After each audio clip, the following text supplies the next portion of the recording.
What's up, everybody? I'm Jeremy. Welcome back to another episode of Catfish Motorsports. Today we're going to be working on my 1962 Catalina Safari again. I'm going to show you guys how to change some leaky drivetrain seals, the tools you'll need to do it, and we're also going to talk about some things you should do if you got a hot rod that you're getting ready to put back on the road that hasn't ran in a while, some stuff you should do for safety and drivability. Stick around.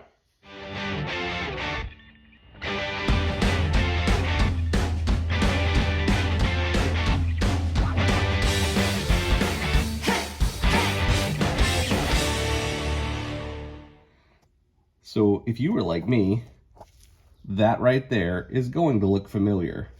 And here's our source right here. Now, every old car I've ever bought has had a leaky pinion seal.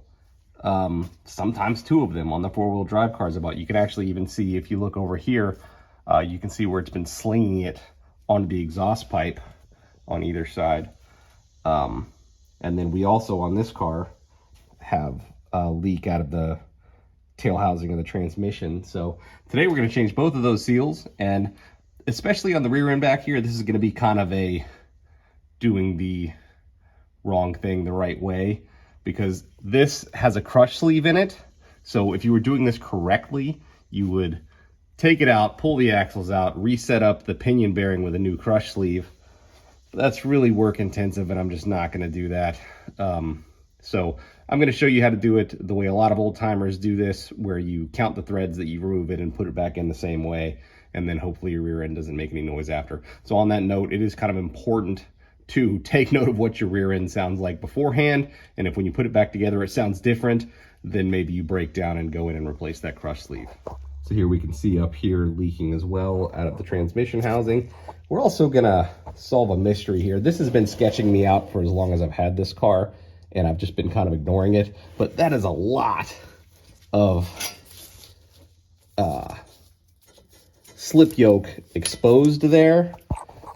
I know some of these have really long ones. I'm used to short-tailed turbo 400s, which, you know, that's the length of the whole thing. So I'm really hoping when I pull this out, it's more than engaged by, you know, a half inch or so.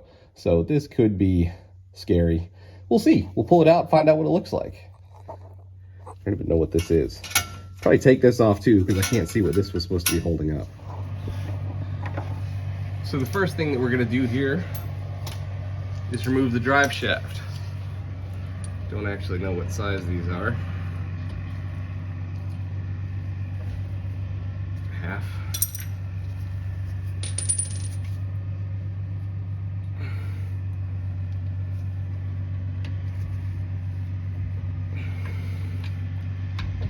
Now these can't have actually been on here all that crazy long, because this car has a drivetrain swap.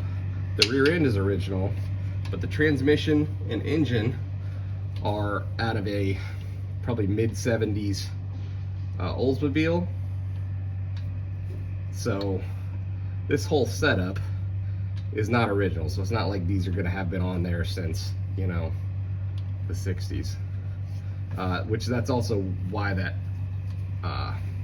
slip yoke scares me so much on the front, because this whole thing was kind of swapped and Frankensteined in.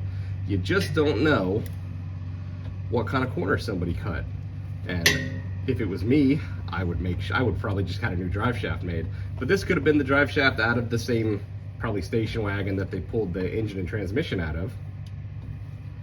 So they might have just cut that corner, thrown it in there, because it probably would have had the same 3R rear U-joint. So it's always a mystery.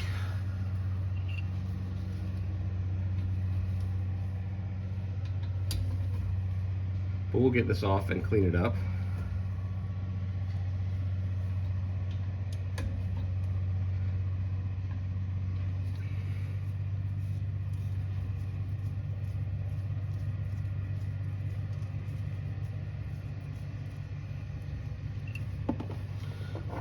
Washer in the face.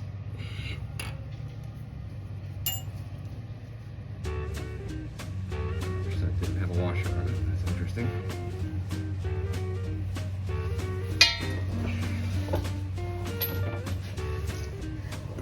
Take this.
Okay, so here's the tail housing of our transmission. I tried to lower the front of the car to prevent losing a ton of this stuff, but it still looks like it's aimed downward. I mean, we are just gonna make a mess to an extent. So I've got a pan, I cleaned it out, so we're gonna try and collect anything that we lose, and if we lose a bunch and need to refill it, we'll recycle that, because transmission fluid's expensive. So let's yank this dude out. That is concerning. So that is all of the engagement that this car is getting. I'm gonna have to get a new drive shaft made for this. This drive shaft is too short. And that's exactly, we gotta check this stuff, guys. Especially when you get highly modified builds. This isn't a factory vehicle. This has got an engine swap, transmission swap. People do stuff like this and then not tell you about it. So pay attention to stuff like that. Don't take anybody's word, check their work. Okay, so we've got our drive shaft out on our BOP or OP 9.3 rear end back here. These things are pretty cool back in the day. They were kind of replaced in racing by the 9-inch, but prior to the Ford 9-inch, this was the go-to drag racing rear end. You still see it a lot in like vintage gasser setups. So here's what we're gonna do. We are gonna clean this up some so that when I make some marks, you're able to see them. And then what we're gonna do after we mark it is we're going to count the amount of turns that it takes to unscrew that. Then we're going to use a puller to pull that pinion end out. And after that, we're gonna install our new seal. And then when we go back in, we're gonna go back to our marks, the same amount of turns, and that should leave us with the same preload that we took out. I've seen kind of mixed reviews. Some people say to go like a 1/16 of a turn extra tighter. I've done that. Others say to go to the same amount and use red Loctite. I've done that too. Either one works. I haven't decided which one I'm gonna do on this one yet. Let's just try to get it out and go from there. Okay, so I'm not sure how well you guys are gonna be able to see this, but you can see I've marked the stud for the pinion, the nut itself, and the pinion. And then once I put the socket on, I'm gonna mark the socket as well. We're gonna start this with my impact and then go slow, because if you zoom it out and aren't accurately able to count your turns, then this was all a waste of time.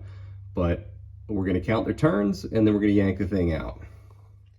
So here's our Harbor Freight puller that we're gonna use to yank that pinion out of the differential back there. This is pretty standard stuff, guys. Mine's getting pretty beat up. I'm kind of due for a new one. They come with metric and SAE bolts. I tend to lose them all the time. So if you're better at that than me, you won't need to replace your bolts all the time.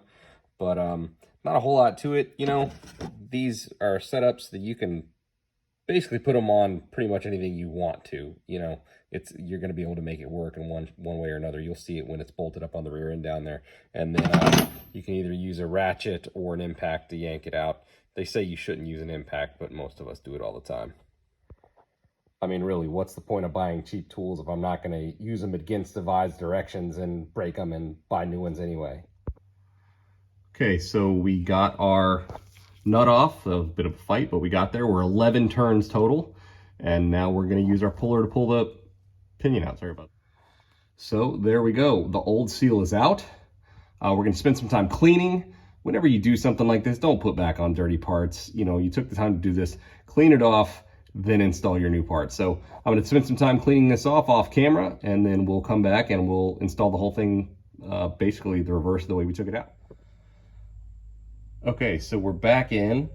You can see that my marks are lined up. There's a little bit of red Loctite on there. So we'll go for a ride later and just make sure that it doesn't sound any different, but I think we're gonna be good. I've done this a couple times and it's worked out fine. One thing I didn't mention before, I did take note of kind of how far away we were before I removed this. Now you shouldn't rely on this measurement, but if you count your threads and then it looks dramatically different, that's kind of a telltale that you got something wrong. So just kind of take note of what that gap looked like before. Mine looks pretty close to the same thing. So here is the seal that came out of the 9.3 rear end in the back. This is probably original. I mean, you can see where I deformed it a little bit using the seal puller to pull it out, but they shouldn't break apart like this. I mean, you see just me pushing it, the thing shatters. So that's why that was leaking. It was probably original. This is really hard. There's no, you know, seal to it at all anymore. So makes sense. So to remove this guy, we're going to use one of these. This is a puller for seals, just like this. And you just hook it in behind, and then you yank it out around. It'll make sense when you do it. You won't use these constantly, but they're pretty cheap. Even if you don't use it, more than once or twice a year, they're handy to have. It's worth spending the, $10 for one at Harbor Freight. Okay, so now we've got our old seal out. We're just gonna pop our new one in. Does it seem right to you guys? That doesn't seem right to me.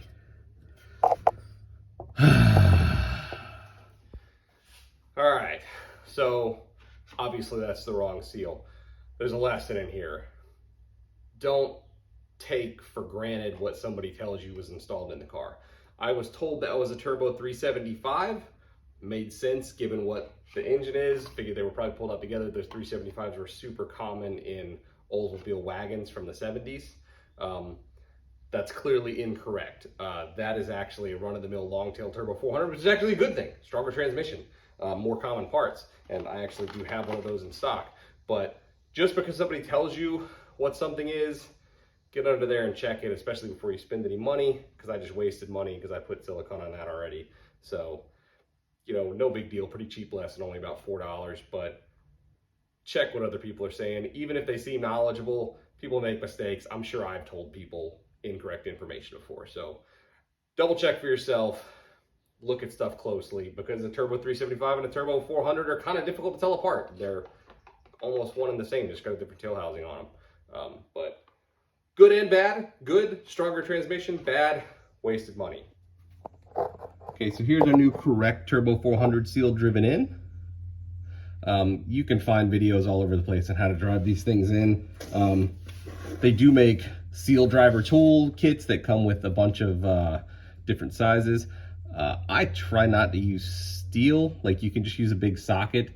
Works, but you can deform it. So in this case, I found try to get that brake cable out of the way. I found a cap. This is actually for a single pot master cylinder out of my old Galaxy that fit the right size, and then I just used a rubber mallet and hammered that in. You can usually find stuff around the garage. I've also just taken a piece of wood, drilled a hole in it that would, fit around this, and then you can use that. The wood's softer than the metal, so you're not going to damage it too bad while you drive it in there. Welcome back. It's a few days later. I've got those seals in, but we discovered along the way that this drive shaft that was in it, which is out of who knows what, was not giving sufficient level of I forget words. Engagement. There you go, engagement. That's the word I was looking for. Good word, engagement. This was not giving sufficient level of engagement into the back of that transmission. I mean, you can see there we're only getting an inch and an eighth if we're being generous, and that is sketch level red, everybody. Like, you really want to be back here somewhere. Like, generally speaking, you want like an inch showing. Like, if you measure for a drive shaft, they'll tell you to measure so you have like an inch showing with a short tail turbo 400 like this. So this is gnarly, not safe. We're going to try to get that up into at least like sketch level medium, yellow, orange maybe. I'd be okay with orange. This is not okay. So I actually have laying around, this is a slightly longer drive shaft. If we lay these on top, kind of U-joint, we can see that this one's just a little bit longer. This is a 3.5 inch diameter aluminum drive shaft out of a Crown Vic police interceptor I bought for a different project, and it didn't really work out for that. It was too long. But I think for this, where I'm looking for an extra inch and a quarter of engagement, this should work. When I measured this out, center of joint to center of joint, it ended up being, I think, 54.25. This is 55.5, 55.25, something like that. So it's going to give us just that extra 1.5 inch and a quarter of engagement that we're looking for. This is a larger diameter, stronger drive shaft. In a perfect world, you would like to put this yoke on with the new U-joints and measure it, and balance it. That's something you have to take into a drive shaft shop for. Easy for me to say. One of the problems I've found, one, there's just not one around here. I got to drive like an hour and a half to get one. The other problem is a lot of drive shaft shops don't like messing with aluminum. They might balance it. I know I've asked them to put, when I bought this one, I asked them to put a different end on it, and there was nobody in the state basically who would do it. But I think we're gonna be okay. I think a lot of factory shafts are actually balanced without the ends on anyway. So we're gonna put it in there, see what happens. I am concerned about the e-brake cable because it was kind of close to rubbing on this. With this being wider, we might have to do something there. But I'm going to show you guys how to take U-joints out with the vise, and then we're going to throw this in and hopefully reduces our sketch level and doesn't wobble. Okay, so we've got our aluminum drive shaft over here in the vise. We're going to take this end out of it to put our combo joint in, which should be a 1330 by 3R. This is just a 1330, I think, all the way around. This should come out of here pretty easily because I believe I had pressed this out of here once before. So I'm going to show you on the one that I shouldn't have to fight too much. I'll look good, look like I know what I'm doing. That other one, the joints might have been there for 40 years. Might be a bit harder, a little more of a high cursing job. But the first thing we're going to do is pop this spring out on either side. And then I'm going to put it in the vise with a couple of sockets, and I'll show you how to press it out with a vise. Okay, so we've got this thing set up in our vise. We've got a big socket on this side that's going to catch the cup a little bit as it goes that way. You can't block it all the way off. And then on this side, I've just got an extension. Just, you can use whatever socket, whatever works. Now, they do make tools to do this, which would work better than this. No argument. You could even get like a ball joint press, which will also work for this. I kind of wish I would have bought the tool before I started, but this kind of all came together in a couple days because I forgot I had this shaft, and I just don't feel like waiting for Amazon to deliver it. So we're going to do it this way. I don't know if I do this enough to justify buying a tool anyway. This will work. So we're going to tighten our vise. I don't know how well it shows up on the camera, but I can see it moving. And it'll probably pop at some point. There we go. Now, should have noted this before. You see that I'm wearing gloves. That's purposeful. I was doing this exact thing a while ago and smashed my finger. Probably the worst I've ever smashed it. I've cut and hurt and banged myself a lot out working on old cars. This was just about the worst I ever did it. The drive shaft fell. I tried to catch it. Drive shaft fell on my hand on the sharp point of this block, and it hurt real bad. So wear gloves. Not saying it won't hurt if you smash yourself, but it'll be the difference between ow, that hurt, and ow, I need to go to the emergency room.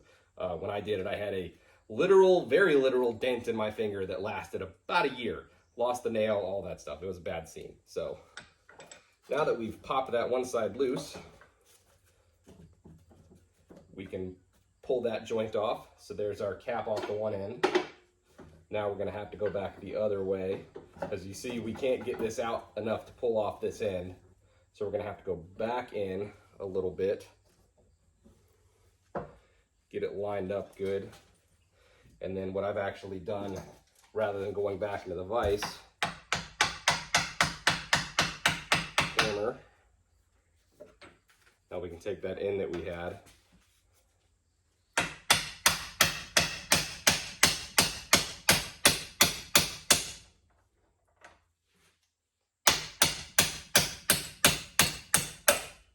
Okay.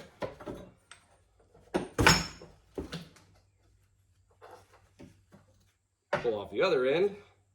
Now, joints out, free. If you are going to be reusing the ends, make sure you don't lose all those little needle bearings. That can be a bad scene, so do kind of be careful there. So now that we've got this out, we're going to clean this up a little bit on either side so they go in smooth when I put the new joints in. And I'll do the same thing that I just did here with the other joint. Hopefully that goes smooth. That might be more of a fight. So I'll see you in anywhere from 5 minutes to 5 hours. Okay, so we're back. As I mentioned, it's possible it is several hours later. We actually ran into something that I've never seen before, which is getting more rare these days. So this is a 3R style U-joint, but instead of having inside clips, I guess this is something the factory did. I kind of got mixed information as to whether this is what they looked like 50 years ago and just most of them have been replaced, or if GM was still doing this relatively recently. I'm not sure there. One of you guys might know.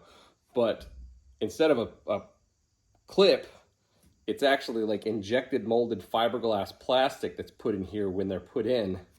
See that line around there and in there. And this was a bear to get out. When I found it online, it said, you use heat source, use, a torch or something to heat it up and then press it out. I'm kind of light on heat here. It's one of the few tools that I don't have readily. I did have a little butane torch, so I did a little something with that. I don't know how much it did, but I just grilled it out.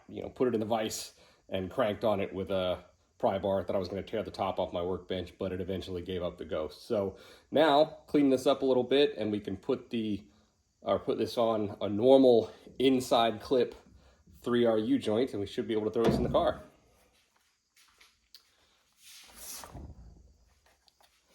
So one more note on the U-joints before I show you how I'm going to put these in real quick. The first time I did this with that drive shaft on the project that ended up not working, I used Moog U-joints, and I've used a lot of Moog products, so I'm not downing the brand in general. But in this case, I read a couple of reviews that said that they seemed like they were too long, and man, that is the exact experience I had. I had a hell of a time trying to get them in just because they seemed like they were just a touch too wide. So this time I spent a few extra dollars. We're not talking much, we're talking $3, $4, so you're not really saving or spending too much going with one brand or the other. And the first one went in right in. So easy. These are, even though they're combo joints, these are solid U-joints. Even like a 1310 U-joint, which is pretty dinky, if you get the solid ones, the ones that don't have the Zerk fitting, they're actually pretty strong. Like I've got a 1310 in the Firebird. I'd like to change to a 1350, and I plan on it at some point. But with slicks, that car has had, drag strip launches with 570, 80 horsepower, and it holds up. It's a little sketchy, even with the solid joint, but they're stronger than you think if you get the solid ones. Okay, so to install, you're going to slide your naked U-joint in between the two posts, stick your caps in from the outside. You're not going to be able to squish them all the way in, but just do what you can. Now, it's important here to make sure they're straight. Now, this one isn't too bad because it's got these rubber caps on the end that keeps all of the needle joints in place, but some of the cheaper U-joints don't have those. And then if you don't get it straight, you can actually be driving your post down on top of one of the needle bearings and knock it out of place, or worse, break it. So now that we're here, take hammer and just tap each side. It's kind of hard to film and do at the same time.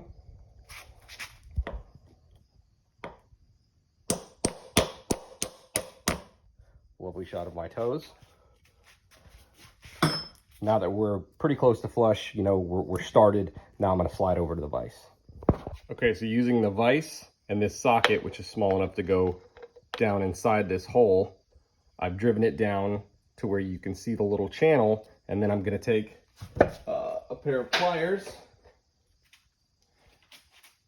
and I'm going to work this little clip down into there. Then I'm going to flip it over, and you're going to press the bearing the other way, or the joint the other way, to where it presses against this, and you're going to put the one on the other side. Well, guys, I did exactly what I told you guys not to do. I must not have been careful enough when I was putting the caps on initially, and I must have had one of those little needle bearings lay down. So I got almost all the way there, and it just didn't kind of want to go the last little bit. And I cranked on it, and I heard a pop, and I thought it was a good pop. I thought it just got past, and we were going to be able to put the other clip in. And then when I opened the vise, then I was greeted with this. So at some point when I was putting that on, one of the bearings laid flat or got caught by the trunnion when it was pushing it down, and that snap was probably both one of those needle bearings snapping in half and then pushing this end off of the cap. And this is not something that I can just run down to AutoZone and get. So going to be ordering another one of these. I will see you guys in a few days, it looks like. All right, so it's not several days later. It's about 10 minutes later. This is what perseverance looks like. Caps on both ends with clips in the middle. Actually, this is just what YOLOing it with the old caps looks like. So I cheated, and rather than waiting and ordering another part, I just grabbed one of the 3R caps that were already on the back of the other drive shaft, and we threw that in there. Ideal? No, I'd prefer to have all new parts, but instead we have a bunch of new caps and one old one that seemed in good shape. So we're just gonna roll with this. Next step, let's stab it in and see if it fits. So we're down here under the car. I don't know how well this is going to show up. Zoom out a little bit. This new U-joint in the back wasn't lining up quite right. If you look, you can see the C-clip inside of there. There's one on the bottom too. The one on the top was inside. The one on the bottom didn't want to be. So my solution was to put this C-clamp on it real quick. I feel like most people's first inclination, mine included, is to go to the hammer and just kind of knock it in, but this is actually better. This worked out. It was safer. I wasn't swinging anything. You don't damage anything. You just put a little pressure on it, popped right in. Now I can throw some Loctite on the U-joints, because as long as this thing doesn't have a driveline shake, this is going to be a final install. And we're going to call this one good with the cheating old U-joint cap and all. I got to tell you guys, this stuff is really difficult to get good shots of under the car. I know when I used to watch old DIY videos, you know, I would yell at people like, why do you go so bad on the camera? It's hard without a lift. Laying under here and trying to shoot shots, it's difficult. So I've got a new respect for guys shooting car DIY videos in their garage without advanced equipment. All right, so drive shaft's fully installed now. We can see that engagement looks a lot safer. You got like roughly an inch, inch and a quarter, something like that. So that's plenty of room. We're at ride height right now with weight on wheels. I really thought this was going to be a problem, but there is clearance there. So hopefully that won't actually touch. I'll keep an eye on that. I'll get down here and look and see if I see some witness marks later. But for now, it looks like it's not leaking or not touching. I think what I might do is come over here and maybe throw a zip tie on here, because that'll pull it down even a little bit more. But other than that, other than just chopping the whole thing out, which I might do because I don't use the e-brake. This is an automatic. Who uses an e-brake on an automatic? So this isn't critical. If it becomes a problem, I'll probably just delete it. So check this out.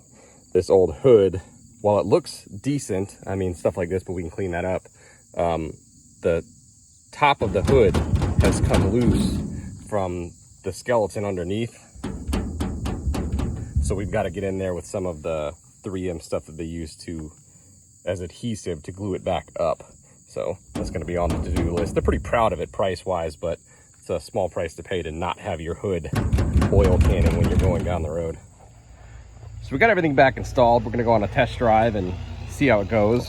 Going to load up the general manager here, my quality control supervisor, so she can tell us how it's going. She's eager to get this done. It's Friday. She wants to go home. So we're out here on the back roads in central Indiana. Everything seems good. No shake. I mean, we're on back roads, so I haven't really got it very fast, but you know, we're cruising at 50, 60 right now, 55, and if anything, it's better than it was before. I mean, this is a much higher quality drive shaft going in. We'll have to make sure it doesn't leak, but it sat there for a few days and hadn't leaked just sitting there, so I think we're at least improved. That front seal I'm a little more concerned about, because I'm concerned we might have worn out of bushing with not having a whole lot of engagement on that drive shaft before. So that trans might be a little moved anyway. We'll have to see how that seal does there. But so far so good. My quality manager seems satisfied with the ride. I don't hear any gnarly noises coming out of the rear end, but to be fair, this old clapped out car, it kind of makes some noise anyway, so it can be difficult to tell, but rear ends are usually kind of whiny, especially in certain areas like deselling and stuff like that, and I'm not hearing anything like that. So I think we're good. This thing, whoa, man, we just drove past a skunk or something. Wow, what was that? But that was terrible. This thing runs shockingly cool. It's got a 160-degree thermostat in it because I had it laying around, but I'm probably going to go to a 180 because it doesn't get over 150 right now. But, you know, without a shroud, I can't believe it runs that cold, but it does. Remember how I said I was in central Indiana? Video evidence. Got back from our test drive. Everything seemed to go well. We did have that one gnarly smell, like a skunk died and then rotted in the sun for a week. It was pretty terrible. But other than that, my quality manager gave it her paw print of approval. We didn't feel any crazy rattles or hear any crazy noises. So in theory, as long as we don't have any big leaks, we'll check that in a couple days after we've had it heat cycle a few times. We'll put a few more miles on it. Did not get to everything that we thought we were going to go through this episode. I was going to show you guys some basic maintenance stuff to put old cars back on the road. But I kind of think we're getting towards the long end anyway with this full drive shaft replacement that we didn't know we were getting into. So we'll move all that stuff down the line, and we'll do that on a future episode with Catfish Motorsports. Please like and subscribe. We'll see you next time.